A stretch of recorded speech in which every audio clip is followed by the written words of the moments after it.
वालेकुम सलाम। आपका नाम? राणा ताहिर इकबाल। क्या करते हैं आप?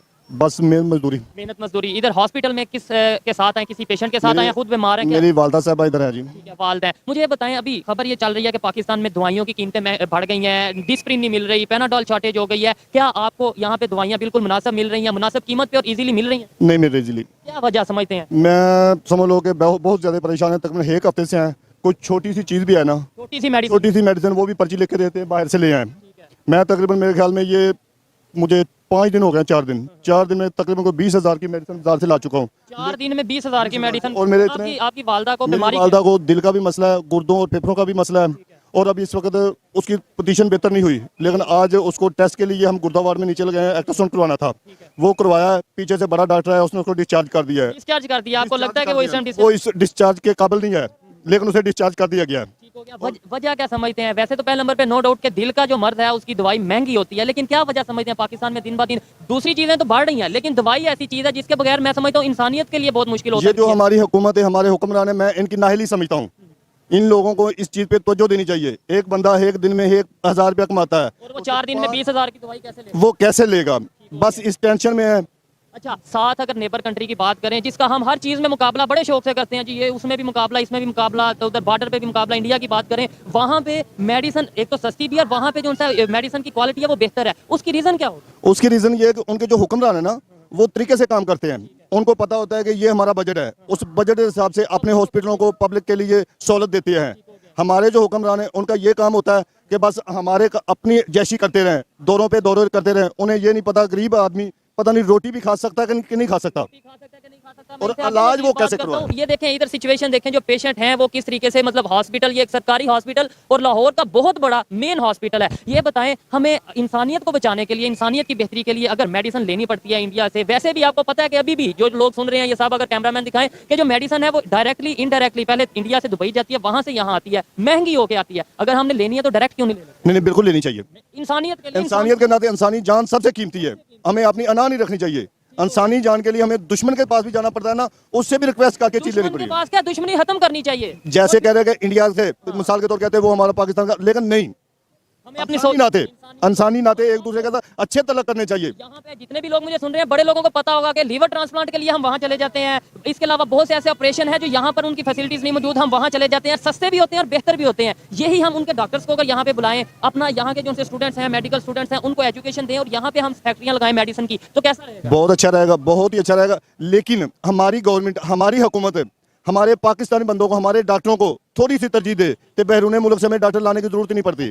हमारे इतने इतने काबिल डॉक्टर है जो हमारा मुल्क छोड़ के बैरून मुल्क जाके, बिल्कुल यहाँ से छोड़ते जा रहे हैं कि भाई इधर बैरून मुल्क जाकर वो मकीम बन गए हैं। हमारे मुल्क में तोहफ़्ज़ नहीं, सिक्योरिटी नहीं। हमारे मुल्क में एक बंदा मिसाल के तौर पे अपनी मेहनत करके काम करता है ना, उसको उसका मुआवजा भी नहीं मिलता और हमारी हुकूमत उसका सपोर्ट भी नहीं करती उसको। उसके अंदर मैं पहले भी बता चुका हूँ, एक इशू ये हमें बोलना नहीं आता अपने हक के लिए। जैसे ये भाई बोल रहे हैं ना, यहाँ पर जितने भी लोग खड़े हैं, कुछ किसी से भी बात करूंगा, मैं समझता हूँ 10 में से 20 में से कोई मुश्किल से एक बोलेगा। शायद गवर्नमेंट इस चीज का भी नहीं फायदा उठाती कि यार ये तो भेड़ बकरियों की तरह। मेन चीज गवर्नमेंट सिर्फ इसी चीज का फायदा उठाती है, क्योंकि हमें हर चीज पे टैक्स हम लोग देते हैं और उन्हें पता है ये बोलते नहीं है। ये जो जायशी करते हैं ये इनके बाप का पैसा होता है, पब्लिक का पैसा है, मेरा और आपका। जो जिस पे वो जैसी करते हैं, बैरून मुल्क के दौरे करते हैं, ये बड़ी बड़ी गाड़ियों में फिरते हैं, बड़े बड़े महलों में रहते हैं, ये इनका पैसा है, ये हमारा और ये हम सबका है। और हमें जो टैक्स दे रहा है, टैक्स हर कोई दे रहा है। और हमें यहाँ पे एक पानी की बोतल भी नहीं मिल सकती। हम इधर बैठे हैं, मिसाल के तौर हॉस्पिटल में है, एक 5 रुपए की सिरिंज क्या चीज है, वो भी लेके देते, बाहर से लेके आए। क्या कानून है इस मुल्क का?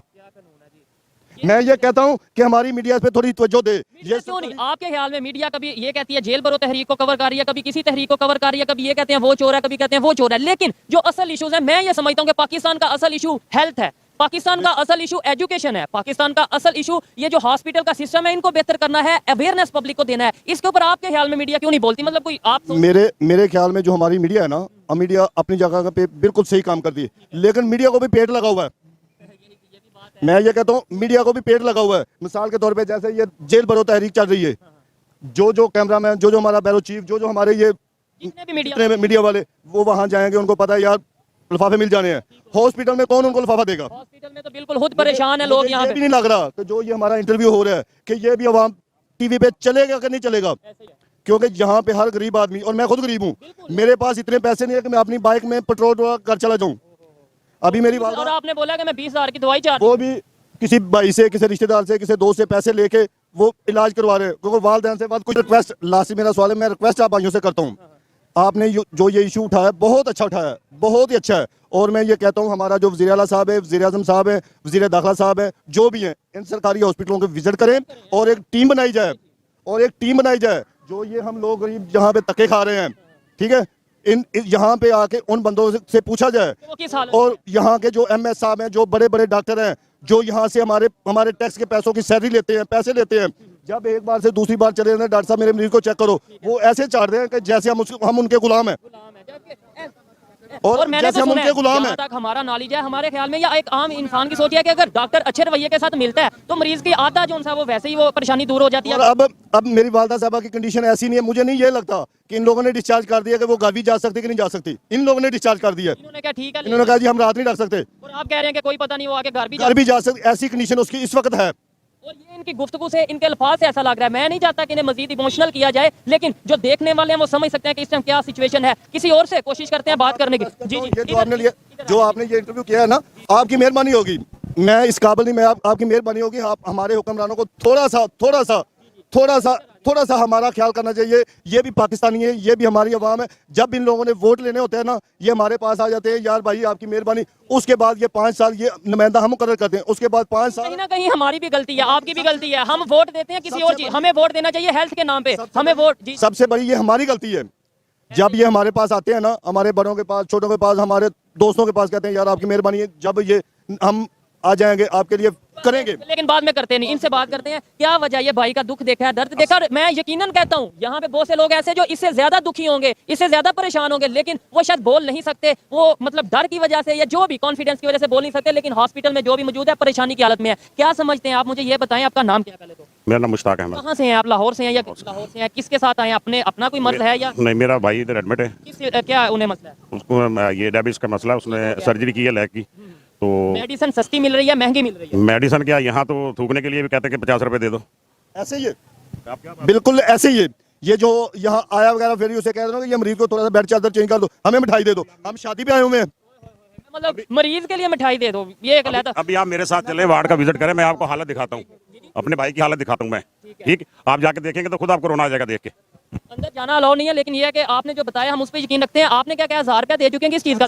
किस चीज का? कभी वर्कर को, कभी चौकीदार को, कभी किसके साथ आए हैं? आपने कोई मसला है या किसी का? नानी है, उनका मसला है। ठीक है, मुझे जितने भी लोग ये देख रहे हैं या मेरी आवाज सुन रहे हैं, मुझे बताएं कि इस इशू को कैसे हल किया जा सकता है आपके ख्याल में? इस इश्यू को ईमानदारी से हल किया जाएगा, कानून की बालादस्ती हो, जो करे कोई जुर्म उसको सख्त सजा दिया, इबरत का निशान बनाया जाए उसको। हम साया मुल्क की बात करें, जिसको हम हर चीज में कहते हैं उससे हमारा मुकाबला ये है वो है, वो आपको पता है इस टाइम वर्ल्ड फार्मेसी कहा जा रहा है इंडिया को। आपको पता है कि दुनिया में वो अपनी दवाइयां बेच रहा है, दे रहा है, चाइना को अपनी दवाइयां दे रहा है। हमें भी जो दुबई से दवाई आती है काफी हद तक वो इंडिया से आती है, हम डायरेक्ट क्यों नहीं ले लेते? डायरेक्ट कैसे लें जब उसमें कमीशन माफिया है, बेईमानी है, हर चीज में तो बेईमानी इधर रखी हुई है। अगर आप ईमानदारी से काम करेंगे तो अल्लाह का खौफ होगा, आखिरत में हिसाब का खौफ होगा, तो हर बंदा अपने रेंज में रह के काम करेगा। दूसरी बात ये है कि मेरा तो यही है आइडिया कि जिसका 20 ग्रेड 21 ग्रेड का जो मुलाजिम है ना, कानून ऐसा पास होना चाहिए पाकिस्तान में कि उसको बाहर जाने की इजाजत ना हो, उसकी जायदाद बाहर ना हो। जिसकी दूसरी बात ये है कि जिसकी उसके अंदर दो इशू होते हैं, एक तो उसने पैसा बहुत उस पे लगा था, दूसरे नंबर पे उसके पास सिक्योरिटी। जी आप आ जाए। वालेकुम सलाम। मेरा क्वेश्चन ये है कि क्या, थोड़ा सा आगे आ जाएंगे आप तो बेहतर हो जाएगा। क्वेश्चन ये है कि क्या आप जो हॉस्पिटल में आए हैं यहाँ पर मेडिसिन आपको मुनासिब मिल रही है? ना या मेडिसिन है, जरा थोड़ा सा पीछे, ना या मेडिसिन है, सब गवाएं। आप लोगों को मेडिसिन मिलती है? बाहर से जाके लानी पड़ती। हम लोग दुकान खोल लेते हैं बाहर फार्मेसी, ना नर्सिस की कोई अगर आपकी वाकिफ है तो ठीक है। डॉक्टर समझते हैं कि सिर्फ मैं ही पढ़ा लिखा हूँ, ये जो मरीज के साथ खड़े हुए ये जाहिल है। मैं इतना पढ़ने लिखने के बावजूद पूछूं जी ये फलानी क्या पेशेंट को बीमारी है, वो आपस में डिस्कस कर लेंगे और मुझे वो समझ आ रही होगी, लेकिन वो आपके साथ उस रवैया उस तरीके से नहीं जैसे होना चाहिए। और हमने, आप तो एजुकेटेड, सफाई का ये म्यार है कि थूकते हुए लोग गुजरते हैं। मतलब ना सिर्फ डॉक्टर, नर्सिस, हम अवाम जो है मॉब भी बदतमीज है ना। और यहाँ पे कोई सफाई का म्यार नहीं, यहाँ पे कोई मरीज को कोई प्रॉपर अटेंड नहीं करता। यहाँ पे सिर्फ और सिर्फ ये है कि अगर आपकी अप्रोच है आपको बहुत अच्छा पूछा जाएगा। बताएं कि कैसे बेहतरी आ सकती है। ठीक है, हमने गवर्नमेंट को भी ब्लेम कर देते हैं। एक मिनट, किसी गवर्नमेंट को आपका जो बजट है वो बजट बढ़ाएं, हेल्थ का बजट बढ़ाएं। यहाँ जो डॉक्टर बेचारे 24-24 घंटे ड्यूटी कर रहे हैं, उनको आप 30,000 देने पे राजी हैं सिर्फ। सारा इतने साल पढ़ने के बावजूद जहाँ पे जो लेबर तबका आता है, वो हाउस जहाँ पे इतने पैसे 30,000 मिलते हैं, जो डॉक्टर है उसकी आपको सैलरी का नहीं अंदाजा? नहीं जी, डॉक्टर का रवैया बेस्ट है। लेकिन बात यह है कि इतना प्रेशर है इस अस्पताल पे, ना डॉक्टर्स इस काबिल रहते हैं कि वो बोल सके। अच्छा एक मिनट, जो ये लेबर तबका है, ये बेचारे ना पेट्रोल अफोर्ड करते हैं, ना ये मरीज को इलाज कराना अफोर्ड करते हैं। एक सेहत कार्ड था, अगर हम गवर्नमेंट को टैक्स देते थे, हमें कोई सेहत कार्ड 75 सालों के बाद मिला है, वो भी बंद हो गया। अगर ये मरीज आते हैं, कल मैंने सेहत कार्ड पे करवाया सारा।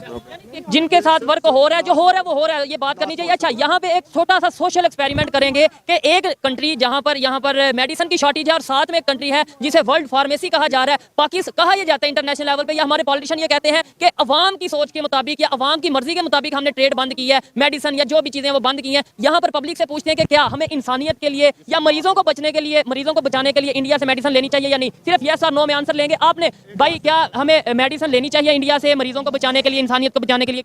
आप हाँ ना में जवाब दे दें। जी लेनी चाहिए। आप क्या जी? नहीं, ठीक है, आपकी मर्जी। मेडिसिन लेनी चाहिए या नहीं चाहिए। आप क्या कहना चाहते हैं? मेडिसिन इंसानियत के लिए लेनी चाहिए के लिए फिर तो फायदा किसको है, पाकिस्तान को या इंडिया को? अगर मेडिसिन लेंगे पाकिस्तान पाकिस्तान को है। लेनी चाहिए लेनी चाहिए, इंसानियत की बेहतरी के लिए लेनी चाहिए, इंसान की जान बचाने के लिए। आ जाता वो इस्तेमाल कर सकते हैं तो मेडिसिन। मैं आपको बताऊं अभी भी ये हमें ऐसे ही है। सब कुछ आता है। सब कुछ आता है। आपने बोला नहीं, खाते ये लोग, कौन कहता नहीं खाता? ये इंडिया का प्याज चल रहा है।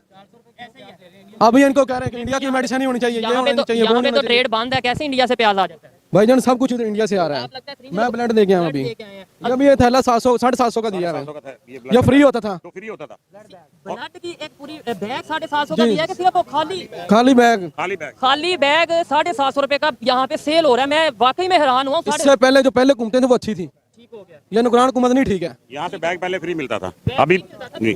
कल मैं खुद 1500 के लेके आया हूँ दो। अच्छा, ट्रेड जो बंद हो गई मोस्टली इश्यूज की वजह से, लास्ट में मुझे ये बताएं, फिर आप अपना जूस वगैरह पीना, ब्लड देखें, मुझे बताएं कि यहाँ से अभी भी जो मेडिसिन पाकिस्तान में यूज हो रही है, आपको पता है कि ये इंडिया की काफी हद तक इंडिया की है? जी क्योंकि वो बिल्कुल। पहले दुबई जाती है, वहां से यहाँ आती है, तो हम डायरेक्ट क्यों नहीं ले लेते? पैसे क्यों नहीं बचा लेते? अब भाईजान बस अब किसको क्या कुछ कह सकते हैं, सब लोग एक जैसे हुए हैं। सब लोग इधर जो है ना माफिया ने ग्रुप बनाया, माफिया हैं। अगर उनका खात्मा अच्छे तरीके से किया जाए तो इंसान, बाकी रहा इंडिया से मेडिसिन लेने का, इंसानियत की भलाई के लिए कोई भी चीज़ दुश्मन से बंदा ले सकता है। समझे नहीं क्यों? हम बहस ये थे मुसलमान, अगर हम हिस्ट्री पढ़ें तो इस तरह के मुआहदे हमारे नबी पाक सल्लल्लाहु अलैहि वसल्लम के दौर में भी मौजूद हैं कि जो है ना इंसानियत की बेहतरी के लिए उन्होंने ये सब काम किए हैं। ये भाई ने बोला, इनका भी जाहिर बात है, इनकी अपनी ओपिनियन है, हक रखते हैं अपनी ओपिनियन देने का। इन्होंने बोला मेडिसिन नहीं लगी। पहले आपने पूछा है ना हाँ या ना, मुझे मेडिसिन लेनी चाहिए या नहीं? नहीं चाहिए, लेकिन मुझे समझ नहीं लगी पहले। फिर कोई मसला नहीं, लेकिन मैं हैरान हुआ कि हॉस्पिटल में खड़े हैं, इन्हें तो कदर होनी चाहिए मेडिसिन की। जी जी, इधर मिल ही नहीं रही अंदर से जो भी हो रहा है ना साहब, अंदर से हम तो दूर से आए हैं कि यहाँ सरकारी हॉस्पिटल है, थोड़ी राहत होगी, थोड़ा तो होगी और हमको इधर आकर अच्छा जो भी सब कुछ होगा। फैसिलिटी मिलेगी। लेकिन जहाँ पे हमने खुद अपनी जेब से सरकारी हॉस्पिटल में 20-45 हज़ार रुपया हमने 20 कल लगाया, 45,000। मसला क्या है पेशेंट? डिलीवरी का डिलीवरी का बाहर से दवाइयाँ ले रहे हैं हम सामने स्टोर से, उधर से बहुत महंगी मिल रही है दवाइयाँ, और इधर हर एक चीज बहुत महंगी मिल रही है। यानी डिलीवरी के लिए लाहौर पाकिस्तान का दिल है, मेन शहर है पंजाब का, और वहाँ डिलीवरी के लिए 25,000 आपने बोला जी लग जी रहा है? जी जी 25,000 जी बाहर से दवाइयाँ ली हैं, और ऑपरेशन अंदर करवाने के लिए उसका सामान बाहर से हम 8.5 का पहले लेकर आए हैं, और बाकी जो दवाइयाँ हैं उसके पैसे अलग है, क्योंकि यहाँ पे कोई चीज जो है ना सब बाहर से मिल रहा है, अंदर से कुछ नहीं मिल रहा। अक्सर ऐसे होता है, जो हमने थोड़ा सा स्टडी किया है, थोड़ा सा लोगों से पूछा है कि अक्सर ऑपरेशन, अगर खास तौर पे डिलीवरी की बात की जाए, ऑपरेशन बनता नहीं है, लेकिन मेडिसिन बेचने के लिए या अपना एक वो फीस बनाने के लिए वो कह देते हैं जी आपका तो ऑपरेशन की जरूरत है। हाँ जी ऐसे ही ठीक हो गया। अच्छा लगा इन लोगों से बात करके कि कम से कम ये लोग बोल रहे हैं अपने हक के लिए। और मैं मीडिया वालों को भी यहाँ पर कहना चाहता हूँ, जो मेन स्ट्रीम मीडिया है, कि आप आए दिन कभी कोई इशू उठाते हो, कभी कोई इशू उठाते हो, लेकिन अगर आप मेडिसिन की बात करोगे, जो शॉर्टेज हो रही है, डिस्प्रिन और पेनाडॉल एक आम गोली है जो कभी 2 रुपए 1 रुपए की मिलती थी, आज वो शॉर्टेज हो रही है, उसकी 50 रुपए का पत्ता मिल रहा है, ब्लैक में मिल रही है पेनाडॉल। ब्लैक में 50 रुपए का पत्ता मिल रहा है। इस चीज़ का डॉक्टर जुवैद अख्तम साहब ने फुल एक्शन लेना चाहिए। जितना वो काबिल बंदा है ना, जितना अच्छा बंदा है, मैं कहता हूँ बहुत ही काबिल है, बहुत ही अच्छा है। बिल्कुल, इधर आके आ जाएं आप आगे। सेहत के लिए ना पीटीआई का दौर बेहतरीन दौर था, उन्होंने इस पे बहुत ज्यादा काम किया है। नून लीग की हुकूमत आने के बाद सेहत कार्ड भी बंद होना शुरू हो गए, इस पे बहुत ज्यादा सख्ती हुई है। मुझे ये बताएं कि पूरी दुनिया से हम चीजें ले सकते हैं, नेबर से मेडिसिन क्यों नहीं ले सकते? इंडिया से मेडिसिन बात हम ले सकते हैं, अगर पहली बात है कि हमें खुद इधर अपनी कंपनियां बनानी चाहिए, तो सबसे पहले है, लेकिन जब तक हम नहीं import- बना रहे, हाँ, जब तक नहीं बना रहे हमें लेनी चाहिए, डायरेक्ट इंडिया से लेनी चाहिए, ना कि हम दुबई में जाए, उधर से आए, फिर हमें ज्यादा टैक्स। नहीं, बड़ी जंग जो है वो शुरू नहीं होगी। इस वक्त जो सिचुएशन है वो एक्चुअली अमेरिकन पॉलिटिक्स के लिए बड़ी अच्छी जा रही है, और मैं आपको बताऊं कि वो किस वजह से। वो इस वजह से कि ये इलेक्शन ईयर है, ठीक है, 2024 इज द इलेक्शन ईयर। अगर मिडल ईस्ट में जो है इस तरह की सिचुएशन होती है और बाइडन जो है उसको बहुत स्ट्रांगली हैंडल कर लेते हैं, तो ये उसके लिए बड़ी अच्छी बात है, उसके री इलेक्शन कैंपेन के लिए, ठीक है। So America at this point wouldn't mind actually an attack from Iran, ठीक है ना। तो इसी वजह से जो है ना वो वहाँ पे इजराइल से जितने भी ज़ाहिर है अमेरिका के क्लोजेस्ट ताल्लुकात हैं, और इसी वजह से वो उनको यकीन दिलाना चाहते हैं कि अगर ईरान ने इस तरह की कोई हरकत की, जो कि वो करेंगे डेफिनेटली, क्योंकि ईरान इस वक्त कॉर्नर हो चुका है और बिल्कुल जो है वो तन्हा है इस वक्त, सिर्फ रशिया जो है उनके साथ है और कोई भी उनके साथ नहीं है। तो इस वजह से वो इस ये जो जो जो आइसोलेशन है उसकी, और जिस तरह से उसको इंसर्कल किया गया है, तो वो इस इंसर्कलमेंट से बाहर निकलने के लिए ये सारी चीजें वो कर रहा है, और वो दुनिया को दिखा रहा है कि डिस्पाइट जो हमारी इकोनॉमिक इतनी खराब सिचुएशन है, उसके बावजूद जो है वो हमारा जो मिशन है, जो हमारी आइडियोलॉजी है, हम उसको फॉलो कर रहे हैं। ठीक है। अभी आपने देखा कि वो जो ज़ैनबियून या इस तरह की कोई वो ऑर्गेनाइजेशन है जो कि एक शिया टेररिस्ट ऑर्गेनाइजेशन है, पाकिस्तान ने उसको भी बैन कर दिया है। तो ये सारी जो है ये सारी कड़ियां एक दूसरे के साथ मिल रही हैं, क्योंकि पाकिस्तान के बहुत स्ट्रॉन्ग ताल्लुकात हैं सऊदी अरब के साथ, सऊदी अरब के बहुत अच्छे ताल्लुकात हैं इसराइल के साथ। ठीक है। तो सऊदी, पाकिस्तान और इसराइल का एक नेक्सस जो है वो बन रहा है, और ईरान जो है वो इससे बिल्कुल खुश नहीं है। आपने देखा होगा कि ईरान और पाकिस्तान के बॉर्डर क्लेशेस भी जो है वो काफी मतलब सीवियर हो रहे हैं और हो गए हैं, और इसके बाद सीवियर होंगे भी एज वेल, क्योंकि ईरान जो है वो डायरेक्टली जैश अल अदल पे अटैक जो है वो कर रहे हैं, और वो इसको खत्म करना चाहते हैं, क्योंकि जैश अल अदल जो है वही ऑर्गेनाइजेशन है जो कि ईरान के अंदर टेररिस्ट एक्टिविटीज करती है। अभी आपने देखा कि इसराइल जो है वो टारगेटेड किलिंग कर रहा है ईरानियन लीडरशिप का, जो कि ईरानियन जनरल्स हैं, जो कि हिजबुल्लाह के जनरल्स हैं, जो कि हिजबुल्लाह के कमांडर्स हैं, उनको वो टारगेटेड किलिंग कर रहे हैं, और उसी की वजह से ईरान जो है उनको ये इतनी मतलब हिट कर रहे हैं इसी तरह से कि किसी के मतलब जो इस वक्त खासकर इसमें नेतन्याहू का भी बहुत बड़ा मसला है, क्योंकि नेतन्याहू पे भी बहुत ज्यादा डोमेस्टिक प्रेशर है। इंटरनेशनल प्रेशर उस पर कोई नहीं है, लेकिन डोमेस्टिक प्रेशर उस पर इतना ज्यादा है कि वो चाहता है कि ये जो इस वक्त ये जो जंग है इसको किसी तरह से रैप अप किया जाए। ठीक है ना, क्योंकि उस पर इतना सख्त डोमेस्टिक प्रेशर है कि वो इसको अफोर्ड नहीं कर सकता है कि ये जंग जो है ये मजीद इसी तरह से चला जाए। तो इसी वजह से वो इसको रैप अप करने की कोशिश कर रहा है कि वो अपने जो रिपब्लिक है उनको वो बता सके कि देखिए हमने जो है हिजबुल्लाह को शिकस्त दे दी है। Iran on the other hand जो है वो इसके कंप्लीटली अपोजिट है, क्योंकि अगर हिजबुल्लाह को शिकस्त हो गई तो इसका मतलब है कि ईरान को शिकस्त हो गई। तो ये इस वक्त जो है ना ये सारे का सारा जो इस वक्त डायनामिक है वो इस तरह से है कि इसमें ये सारी कड़ियां जो है वो एक दूसरे से मिली हुई हैं, और हर एक प्लेयर जो है वो चाहता है कि वो अपने डोमेस्टिक ऑडियंस को दिखा सके कि मैं जो है स्ट्रांग हूँ।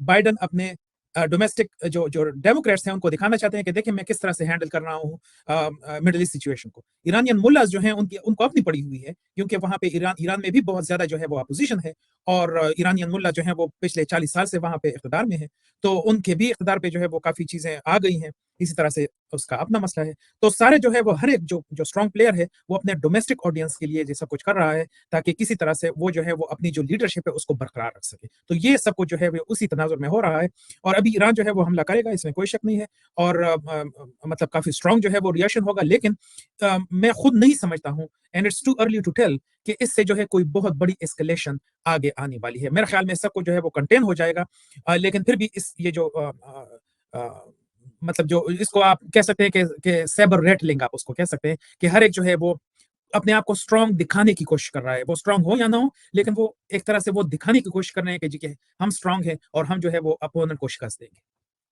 अच्छा डॉक्टर साहब, तो आपने ये कहा कि नहीं ईरान हमला करेगा, लेकिन अगर ईरान हमला करता है इजराइल पे तो इजराइल उसका जवाब देगा, लेकिन इसके बावजूद ये बात क्यों कही जा रही है कि ये जंग नहीं बढ़ेगी? क्योंकि अगर इजराइल भी जवाब देगा, जिसमें ये भी कहा जा रहा है कि इजराइल हो सकता है ईएमपी जो इलेक्ट्रिक मैग्नेटिक पल्स बम है वो इस्तेमाल करे, जिससे डिवाइसेस जैम हो जाती हैं, इस तरह की जो हथियार है वो भी, जबकि जो नेतन्याहू है वो तो पहले ही कह चुके हैं कि न्यूक्लियर भी इस्तेमाल किया जा सकता है। तो आप समझते हैं कि अगर न्यूक्लियर इस्तेमाल करने की भी नौबत आ जाती है तो तब भी ये जंग नहीं बढ़ेगी?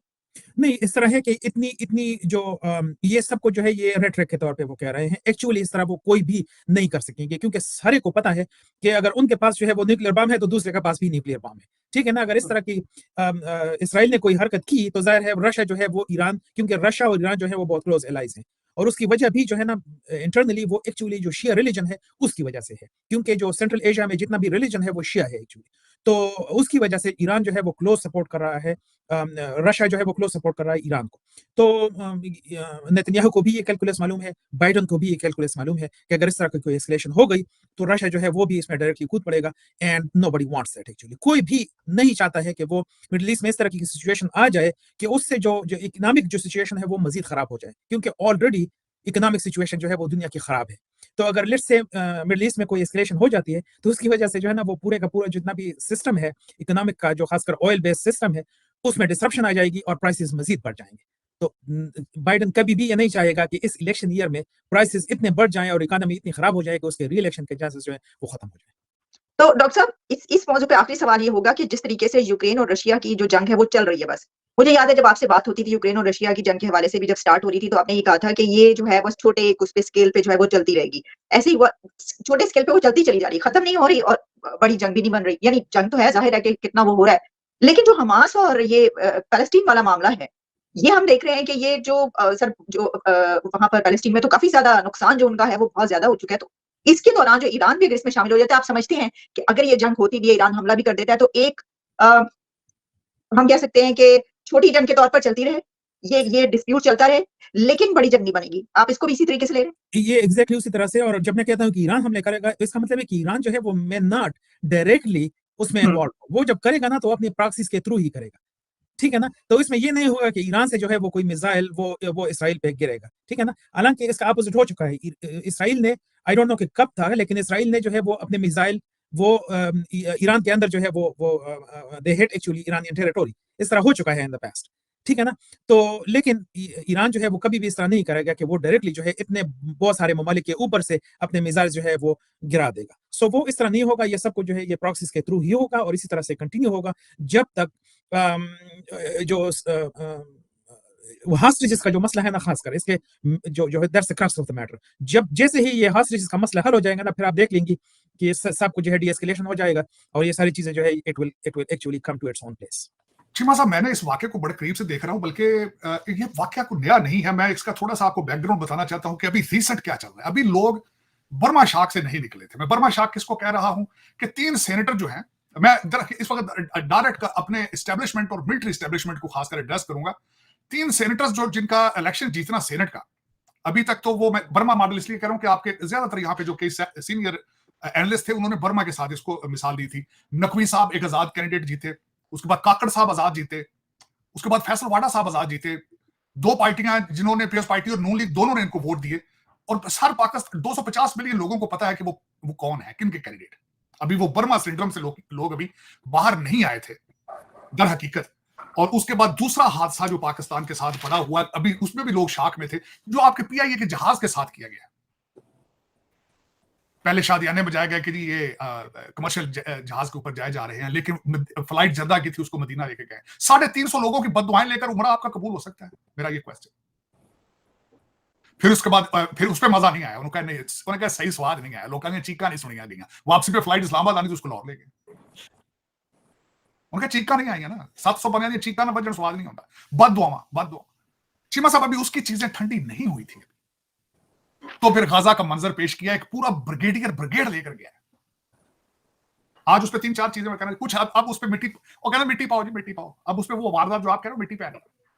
चीमा साहब, क्या ही अच्छा होता कि वो ब्रिगेडियर भाईजान वजीरिस्तान जाते, टीटीपी ते गल पैंदे, उत्थे ठंड ना पैंदी ते किसी होर फ्रंट ते टुर जांदे, गाजा टुर जांदे, उत्थे मुसलसल अटैक कर रहे हैं इजराइल, 34,000 बंदा उन्हें मारता है।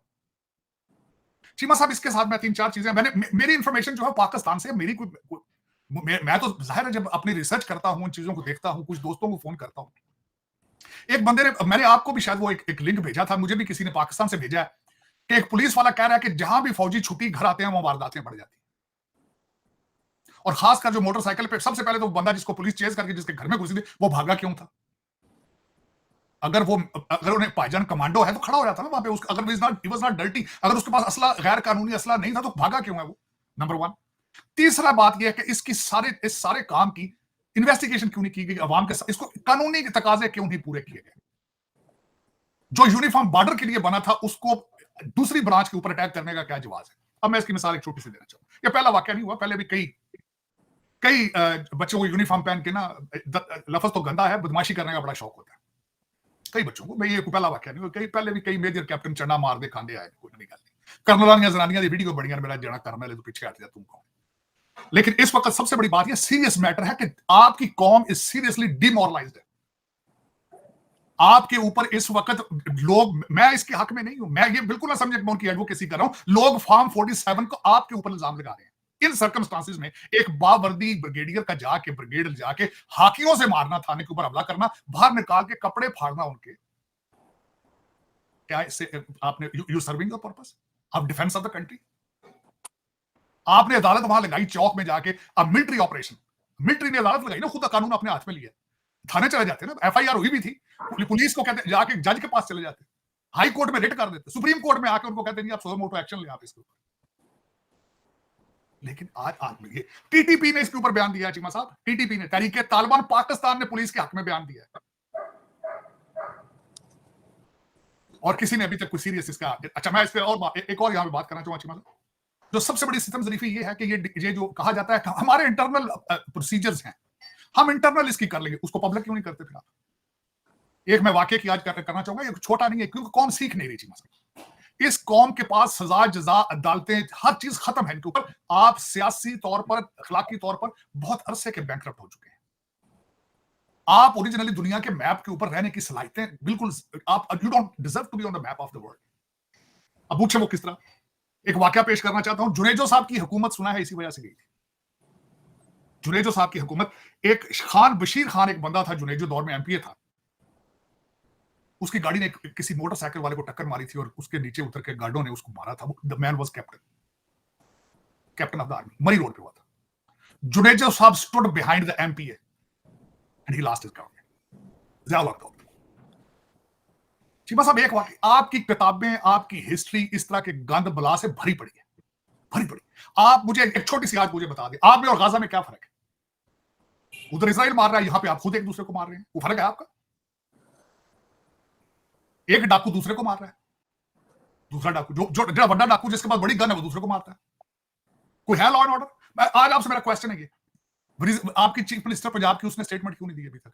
वो पतंगों के डोरों के ऊपर तो सारा कुछ एक्शन ले रही, फैसलाबाद चली गई डोर को बचाने, बच्चों के गले बचाने के लिए, या पुलिस सारी नंगी होगी, उसका कुछ नहीं किया। हर आपके लोग के पर जलते हैं इस पे बात करने से। हामिद मीर साहब ने कहा कि ज़ियाउल हक दौर के अंदर, ये उनकी स्टेटमेंट, और परवेज मुशर्रफ दौर के अंदर भी इतनी घुटन नहीं थी। चीमा साहब, ये किस तरह, can you move forward with this all of this? मैं बिल्कुल, आप आईएमएफ के पैसे तैयार हैं बिल्कुल, क्योंकि लॉटरी आपकी निकली पड़ी है, उसी टॉपिक पे आगे जाते हैं। ईरान की वजह से आपकी लॉटरी निकलनी है, लेकिन आपके देखने वालों को ये कहूंगा, सिर्फ चंद मुट्ठी भर लोग दुबई और लंदन में अमीर होंगे, आपकी किस्मतों में कुछ भी नहीं है। ये जो वाकया आपका बाबल नगर में हुआ है, ये हर शहर में हो रहा है, शायद मेरा ख्याल पब्लिक में नहीं आ रहा है। लोग डरते फिर रहे हैं, भागते फिर रहे हैं पुलिस वालों से, यूनिफॉर्म वालों से, अदालतों से। हाँ, जब कहते हैं जी बाहर की इन्वेस्टमेंट आएगी, कौन सी इन्वेस्टमेंट आएगी? इन सर्कमस्टांसेस में इन्वेस्टमेंट हो सकती है? कोई दुकान यहां पे खोली जा सकती है किसी चीज की? कोई मैन्युफैक्चरर आ सकता है इन हालात में पाकिस्तान में? मुझे कन्विंस करेगा, कैन बी रॉन्ग, मैं बिल्कुल गलत, मैं विश करता हूं कि मुझे कोई कन्विंस करे। पाकिस्तान में बड़े बड़े बैठे हैं, कोई वो पता नहीं निसार साहब है, पता नहीं कौन फलान, बड़ा बड़ा स्कॉलर बैठा, बड़ा बड़ा एनालिस्ट बैठा, मुझे कन्विंस करें कि मैं 10 मिलियन 15 मिलियन लेकर आता हूं पाकिस्तान, मुझे कन्विंस करेंगे this will be a fruitful and very successful decision of my life. Forget about Americans, मैं तो पंजाबी बोलता हूं, उर्दू बोलता हूं, वहां का पढ़ा लिखा हूं, मुझे कन्विंस करें, किसी गोरे ने तो आना ही नहीं ना वहां पे, वो तो आपका नाम लेकर कांपते हैं। आप एयरपोर्ट में जाके देखें, जिस तरह आपको लाइनों से निकाला जाता है, गोरा किस तरह आ जाएगा वहां पे, दूसरे लोग किस तरह आ जाएंगे? आप फिर कहते हैं सऊदी अरेबिया यहाँ पे इन्वेस्टमेंट करके, आपका क्या ख्याल है सऊदी एजेंसियां या सऊदी न्यूज़पेपरों में खबर नहीं छपी होगी? उनको नहीं पता कि आपके हालात क्या है? पता नहीं, आप समझते दुनिया अंधी है, नाक में रोटियां डाल रही है आपका, जाकर कहते हैं यहाँ पे इन्वेस्टमेंट, फॉरेन इन्वेस्टमेंट आ रही है, वो इतने बिलियन वहां से आ जाएंगे, इतने बिलियन। मैं वो शहबाज शरीफ साहब कहते, मैंने उनका पढ़ा, आते ही उन्होंने कहा दौरा बहुत कामयाब था, बामी तावन के ऊपर बड़ी बातें हुई, ये जो बातें करके आए हैं 10 बिलियन, ये काकड़ साहब भी यही गीत गाते गए हैं, ये पिछले 5 वजीर आजम गीत गाते गए हैं, ये इन्वेस्टमेंट आ रही है, उधर से आ रही है, इधर जा रही है, इधर से आ रही है, उधर जा रही है। वो खुदा दा नाल हो यार, खुदा दा नाल, ਤੁਹਾਡੇ ਅਦਾਰੇ ਤੁਹਾਡੀਆਂ ਫੌਜਾਂ ਤੇ ਪੁਲਿਸਾਂ ਗਲ ਪਈਆਂ ਨੇ ਇੱਕ ਦੂਜੇ ਦੇ, ਤੁਸੀਂ ਕਹਿੰਦੇ ਦੁਨੀਆ ਅੱਗੇ ਤੇ ਇਨਵੈਸਟਮੈਂਟ ਨਾ ਕਰੇ। ਕੋਈ ਬੰਦਿਆਂ ਨੂੰ ਕੋਈ ਅਕਲ नहीं ਕਰਦੇ हो यार ਤੁਸੀਂ। चीमा साहब, दुख वाली बात है, हाँ आपने भी बिल्कुल कहा है कि इसके ऊपर वो बिल्कुल कहते ना मिट्टी डाल दी गई है, जेआईटी बना दी गई है, जिसके ऊपर जेआईटी बन जाए, जिसके ऊपर कमीशन बन जाए, इसका मतलब है इसका कोई साइन वारस नहीं है, वो बन चुका है। लेकिन चीमा साहब, जवाब, लोगों को जवाब दें, मुर्शद पाक जवाब दो, बंदे जवाब चाहते हैं, बंदे सुनना चाहते हैं की होया है। यूनिफॉर्म पा के ब्रिगेड पूरा गया, ब्रिगेडियर तू थल्लों को कैप्टन मेजर भेजे, चंडे मारनी हमने यार, चंडे मारने तू 2-4 कैप्टन भेज उथे, तू ब्रिगेडियर जाके बह गया उथे। खुदा दा नाम यार, मैं तो खुश शर्म आ रही, डर लग रहा है कौम तो ये कौम किवें सर्वाइव करेगी फ्यूचर च, जिहदे वास्ते वो ब्रिगेडियर बने हो तब नहीं जाता। वाह। लेकिन चीमा साहब, इस तरह आगे मेरा ख्याल है आप बढ़ नहीं सकेंगे। पीटीआई इसके ऊपर रोटियां सेक रही है, टीटीपी इसके ऊपर रोटियां सेक रही है, वो फिर करें। मैं दुखी हूं, मेरा अपना नाम चेंज करके जख्मी रखने लगा हूं, क्योंकि ये मेरे रोजाना जख्म नए से नया रोजाना डेली बेस पे। बाकी चीज़ों से मैंने आपको बताया, मैं तो अगले जख्मों के अभी पट्टियां रख रहा था, PIA पे अभी पट्टियां रख रहा था। काकड़ साहब सुना बड़े जख्मी होकर फिर रहे हैं, क्योंकि सुना उन्होंने दोस्तों कईयों को बता दिया था कि मैं चेयरमैन सीनेट बनने वाला हूँ। वो बड़े इंसल्ट। इस वक्त सुना जरदारी साहब बड़े नाराज हैं, जिन्होंने उनको चेयरमैन सीनेट नहीं बनने दिया काकड़ साहब को। तो लेकिन हालात आपके कोई इतने ठीक चल नहीं रहे हैं, लेकिन इस सर्कमस्टांसेस में आप पता नहीं किस तरह सर्वाइव कर पाएंगे चीमा साहब। अब आते हैं बात ईरान के ऊपर, ईरान के हालात क्या है चीमा साहब। उसमें ईरान ने थ्रेट की है, ईरान सबसे पहले वार अमेरिका को किया है। हमारे बाबा जी जो है वो उनको दवाइयां टीके शिके लगा के उन्होंने कहा है कि बीबी नेतन्याहू से बात कर ले, उन्होंने की है बात। टोनी बिल्किन साहब जहाज पे चढ़ के, उनको पता नहीं क्या बात है। मुझे उनमें और बिलावल भुट्टो साहब में एक कॉमन चीज नजर आती है, जब भी कोई बात होती है जहाज लेके निकल पड़ते हैं। टोनी बिल्किन साहब से बंदा पूछे कि 4 मुल्कों के, कहते हैं सुना 4 मुल्कों के जो वजीर खारजा है उनको उन्होंने कहा ईरान से बात करें, क्योंकि डायरेक्ट उनसे बात नहीं कर पाते, थ्रू द मीडिएशन करते हैं। जर्मनी से बात करता है, अमेरिका का मैसेंजर जो है इस वक्त जर्मनी। सऊदी अरेबिया, इजिप्ट, इस तरह के वजीर खारजा को उन्होंने कहा जी आप ईरान से। और यार टोनी बिल्किन भाईजान, आपकी इजराइल बात नहीं सुनता, जिनको असला भी दे रहे हैं, पैसा भी दे रहे हैं, तो वो क्यों सुनेंगे आपकी बात? वो क्यों सुनेंगे आपकी बात में? आज एक और ड्रामा यहाँ पे चल रहा है वाशिंगटन डीसी में, आकस पोकस बनाए जा रहे हैं। हर 3 मुल्कों को पकड़ के ओकस पोकस नाम रख देते हैं। आपका ना कुछ साई है ना वारस है, ना आपके कुछ सुनता है बात दुनिया में। आज वो बाबा जी ने नई स्पीच कर दी है फिलीपीन और जापान के हवाले से कि हम आयरन क्लैड की तरह इनके साथ खड़े हैं अगर चाइना ने अटैक किया। और खुदा का नाम लो यार, अभी कल तुम अपने बच्चों की डेड बॉडियां उठा के रात के अंधेरे में अफगानिस्तान से भागे हो, अब दुनिया आपकी बात सुनती है? Do you have the position to defend your borders yourself? जब आप अपने आप को प्रोटेक्ट करने की सलाहियत नहीं रखते तो फिलीपीन को किस तरह सेव करोगे? जापान को किस तरह सेव कर लोगे तुम? थोका जी पकौड़े लग गए अमेरिकन, पता नहीं ना क्या हो गया। सीमा साहब, उसमें अगली जो मैं खासकर उस टॉपिक पे आना चाहता हूं, खासकर ईरान के हवाले से, कि इस वक्त सिर्फ 28 मुल्कों के अंदर इजराइल की एम्बेसी है वो सारी बंद कर दी, सारी बंद कर। ईरान अपनी एयर स्पेस बंद करके उन्होंने अंदर मिलिट्री एक्सरसाइज शुरू कर दी है। लफ्तांजा वाज द ओनली जो सबसे बड़ा कैरियर था जो तेहरान फ्लाइटें लेके जाता था, उन्होंने अपनी सस्पेंड की थी फ्लाइट। आज सुना था कि वो दोबारा शुरू करेंगे, लेकिन उन्होंने शुरू नहीं की। अंदर एक्सरसाइज शुरू कर रहे हैं सैटेलाइट से। अमेरिकन आर्मी जो है, जो बड़े जनरल हैं, they are in Tel Aviv right now. उन्होंने अपना प्लान कि अगर इजराइल जो है वो अगर ईरान अटैक करेगा, अटैक की सूरत हाल क्या होगी, ईरान अटैक करेगा ड्रोन्स के साथ और मिसाइल्स के साथ, वो उसको डिफेंड किस तरह करेंगे अपने आयरन डोम की वजह से, और उसके बाद रिटेलिएट किस तरह करेंगे। मैं तो वैसे इजराइल को मशवरा ये दूंगा कि अमेरिकन जर्नलों से बचें, क्योंकि ये जो भी जंग लड़ते हैं हार जाते हैं। इनसे मशवरा ना लें, इनकी अपनी इंटेलिजेंस भी फ्लोर है और ये इनकी प्लानिंग भी ठीक नहीं, मरवाएंगे आपको आगे करके। और उसकी वजह ये है वो अपना सारा तैयारी करके बैठे हैं। चीमा साहब, इस वक्त अगर देखा जाए तो ईरान उनकी प्रैक्टिस आज के दिन पे, 7 इजराइल कह रहा है ईरान को कि अमेरिका कह रहा है अटैक नहीं, आज 5 हमले लेबनान के अंदर किए हैं इजराइल ने हिजबुल्लाह के ऊपर। और according to their news agency वो कहते हैं कि हमने हिजबुल्लाह का इंफ्रास्ट्रक्चर सारा खत्म कर दिया। तो उनके कहने से क्या फर्क पड़ता है? But they are on the back foot frankly speaking. जो ऑब्जेक्टिव 34,000 मार के फलस्तीनियों को ये समझते थे कि हमने हमास को खत्म कर दिया, they are not able to achieve their targets.